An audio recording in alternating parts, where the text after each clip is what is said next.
Hey love and welcome back to my channel. If you don't know me, my name is Angelica aka Angie B, and on this channel it is my passion to help you grow long, healthy, natural hair. I also do a little bit of beauty and skincare here and there, so if that seems like your thing, consider subscribing. The subscription button is right down there, as well as the bell icon. Make sure you hit the bell so you get notifications every single time I post. Now in this video, we are going to be talking about 5 natural hair growth tips to grow your hair nice and fast, strong and healthy. And I have never shared most of these tips before, so make sure you stay tuned all the way to the end. It is only 5 points. They are all important. They can work separately, but they work best together, so make sure you listen in. Let's get straight into the first tip. So the first and very important tip for you to grow your hair long fast is to go back to the basics. So most of us had much longer hair when we were kids. Everybody makes jokes about people being like, yeah, my hair is super short now, but when I was a little kid I had like super long hair, and everybody talks about that.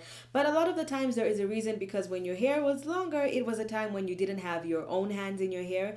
This is when your mom or whoever was taking care of you was doing your hair, and there's a high chance that you might have had longer hair. First of all, it is your first new hair, so obviously it is like the healthiest hair you have. If you're 2 years old, your hair is only 2 years old, and if you don't really cut your hair and you've never maybe done a big chop or anything like that, and you're maybe 25 years old now, probably half of your hair is like 20 years old. So obviously there's that factor. But ignoring that part, you need to go back to the basics. Go back and think, when someone else was doing my hair, what were they doing? Were they just braiding your hair up all the time, even if it's just because they didn't want to deal with it? Did they just braid your hair? You go to school maybe for 1 week or 2 weeks and your hair was not being touched? Was your hair in a specific hairstyle? Like, what did they do to your hair to make it grow so fast? A lot of the time, one of the biggest factors is low manipulation, because you only do your hair when whoever's doing your hair starts to do it, which is between once a week to once a month. Whereas now you're like, let me try and change my hairstyle in the middle of the week. By the way, mind my huge afro. I'm supposed to wash my hair. It's just detangled, and if I wash my hair before I film this video, it's gonna be dark because it takes me the whole day. Anyway, you need to go back to the basics and think of that. What kind of products did they use in my hair? How often did they put them? Most of us can remember sitting down and having your mom put oil on your scalp. Think of that. How many times? Or you can ask whoever was taking care of you. How many times did you use to oil my scalp? How many times did you use to wash my hair? And try and go that. Now, don't focus on the products, because a lot of us back in the day were not using the best products. It was mostly like Blue Magic and all these different kinds of pomades that are full of mineral oil. And also we were using things like pink lotion to moisturize our hair. So we know they're not the best products. So I wouldn't say focus on the products unless you're already using amazing products. Then probably go back to those products. If not, think about the techniques, how often you're braiding your hair, how they detangle your hair. Although a lot of them are pretty violent, but just try and see what was going on. If it's not when you were a kid, just think back to the time when you think your hair was in the best shape it has ever been, whether it's length or whether it is health. Either way, if your hair is very healthy, the length is going to come. But it doesn't work the other way around. If your hair is very long, doesn't mean it's going to be healthy. You don't want to be cutting long hair. It's very painful to be like, my hair is so long, but my ends are so dead, so I have to cut off like 5 or 6 inches. Then it's like you're starting over again. So focus on the health. Think back to the time when your hair was in the best shape possible. Think of the techniques that you used, and then find the best products to go along with that. And trust me, you are going to see results very, very fast. Even if you just went on a natural hair journey and your hair started thriving once you started getting on the journey, think back to when your natural hair journey started, and probably you might have been even using good products then. Look at the products, look at the techniques, and try and do that before you even go into any other tips. My next tip is something that has personally worked for me. It has worked for a lot of other people as well, but unfortunately it doesn't work for everyone, but you can substitute it. And this is rice water. I'm sure you guys can guess it. I love rice water on this channel.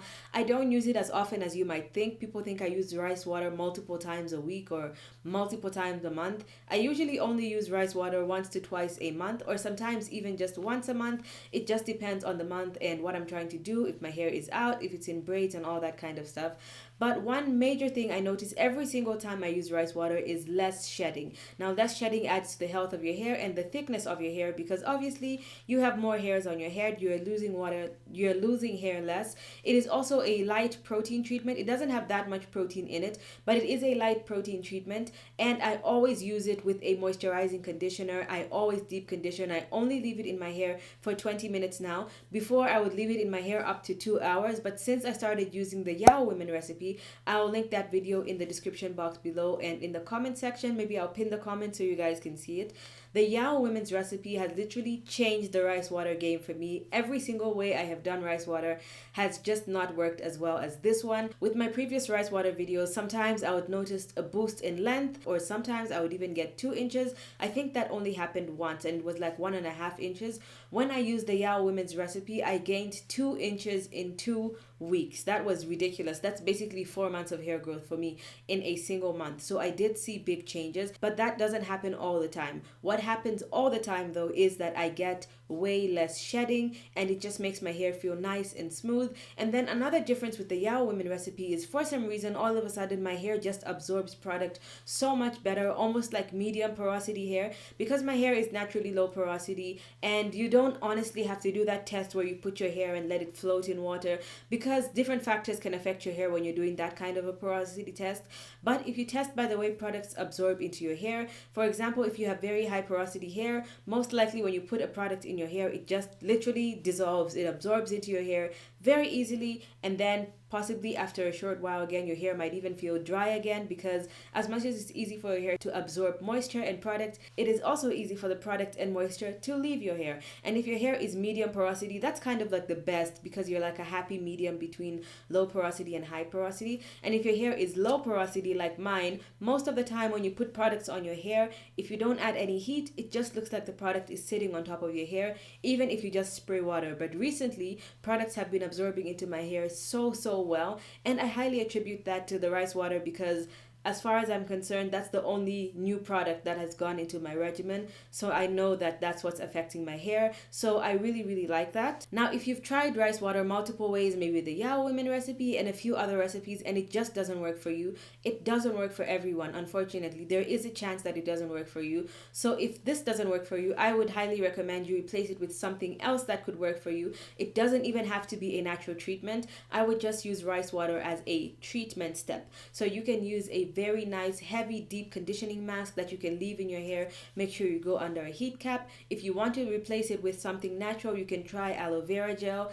For me, aloe vera gel, it worked well, but it didn't do anything like ridiculously amazing for me. Not to mention, it made me itch a little bit, so I might be a little bit allergic to it in its raw form. And then it also, like slimy things like that, when it's that slimy like the aloe vera, it just makes me feel a little bit nauseous. I can't really handle it, so I would rather find something else that just works as good. And for me, I'd rather just use rice water in that place. So please take note. This is like a little bonus thing that I always say.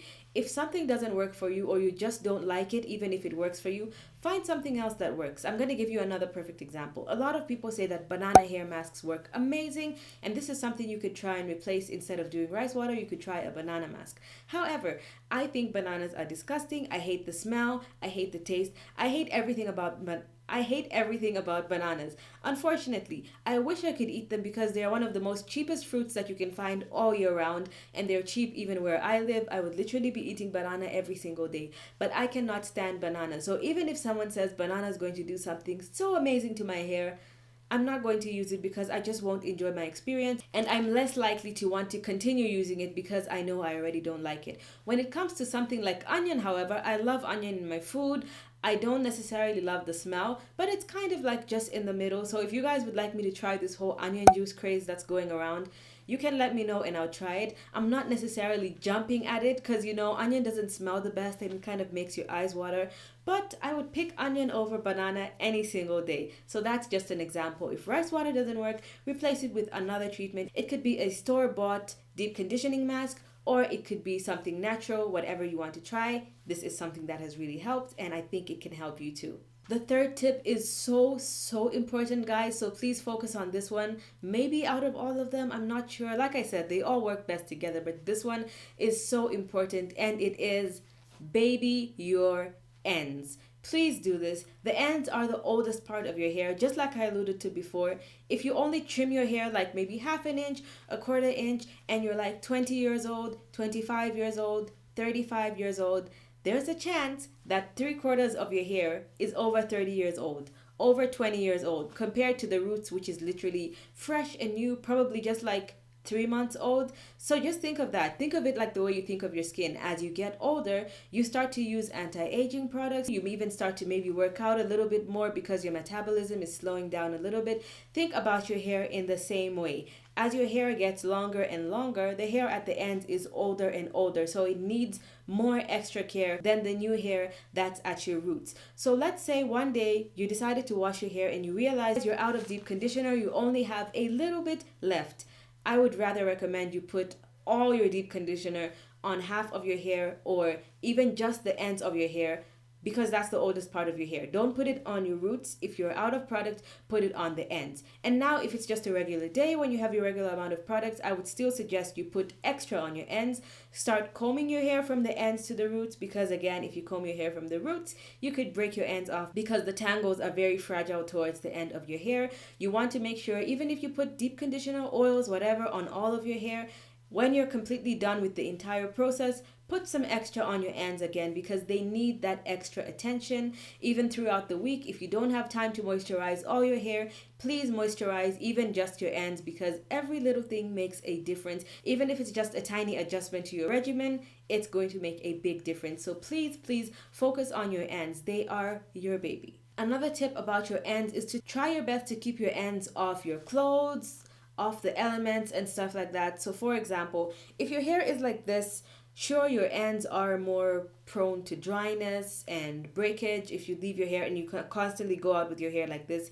But if you're not touching your ends, you're not doing anything, and you only touch it when you're moisturizing, it is much better than leaving your hair down and it rubbing against your shirt. Because a lot of people, including me, have experienced this, where you feel like you grow your hair out, and then of course sometimes there is a natural plateau, but a lot of the times you feel like you can't grow your hair past a certain length. Maybe if it touches your shoulders, just when it reaches here, it doesn't grow past that length. And there's a high chance that if you leave your hair down and it's touching here, every day it's rubbing against your clothes, and tiny pieces of your ends keep breaking off. You might not notice it, but it's the kind of thing where it's even like 1/8 of a centimeter is breaking off your hair, maybe every single week, every 2 days. And as the months follow up, that can really add up. And over the years, you discover, or over by the end of the year, you discover that your hair seems to be growing fast, but it just stays at the same length because it's rubbing on your clothes, it's rubbing on other things, and it's just making your hair break in tiny pieces, and then your hair just stays the same length. So try and keep your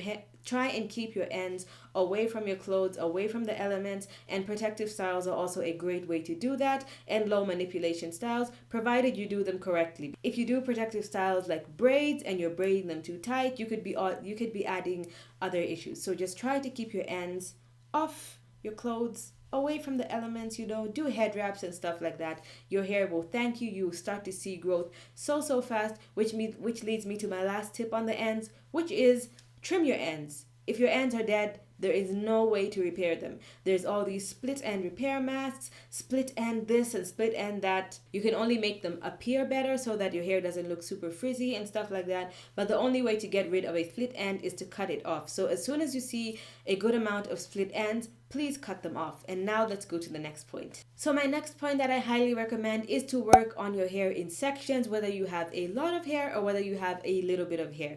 The reason for this is it allows you to put even amounts of product, or at least 10 to every section of your hair, and make sure that it has everything that it needs. If you just put everything in your hair in one clump, even if you have fine hair, there's a chance that you're missing out on sections of your hair.